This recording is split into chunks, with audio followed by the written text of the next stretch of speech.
Zaia e Maroni salgono insieme sul palco di Pontida, dietro di loro un'enorme scia a ricordare l'appuntamento del 22 ottobre. Quando il governatore del Veneto prende la parola lo fa richiamando uno dei simboli della sua regione. Io mi sarei portato il kit da campeggio per sentirmi a casa. Se i ragazzi vengono avanti, prego. Chiaro il riferimento all'obbligo di esporre la bandiera della Serenissima fuori dagli edifici pubblici e le polemiche che ne sono conseguite. Il passo dal gonfalone con il leone al referendum del 22 ottobre è breve. È la madre di tutte le battaglie per i veneti e per i lombardi.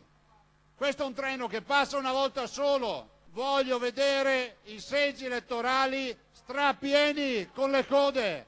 Zaia ricorda come, al di là del risultato, sia fondamentale l'affluenza alle urne come prova di responsabilità dei veneti. A noi non basta che vinca il sì, tutti vadano a votare, lasciamo a casa per una giornata le idee politiche, la tessera di partito, i dissidi, le baruffe col vicino di casa e andiamo a votare. Qualcuno che mi dice ma voi siete troppo incazzati. No, siccome questa è l'accusa che ci fanno, a voi sembra normale vedere che in Sicilia danno 80 euro prima delle elezioni a tutti i forestali? Anche il leader del Carroccio, Matteo Salvini, durante il suo lungo intervento parla del referendum in Veneto e Lombardia.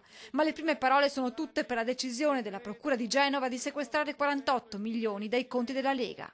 Se pensano di bloccarci, rubandoci quello che è il frutto del nostro lavoro, hanno sbagliato a capire.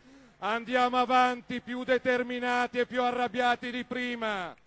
Ma sono tanti i temi toccati da Salvini, dalla sanità alle banche, dalla scuola alle forze dell'ordine, e per ognuno di questi il segretario dice: quando tra un anno saremo al governo cambieremo le cose. Il leader leghista non risparmia frecciatine ai suoi diretti avversari ed ex alleati come Alfano.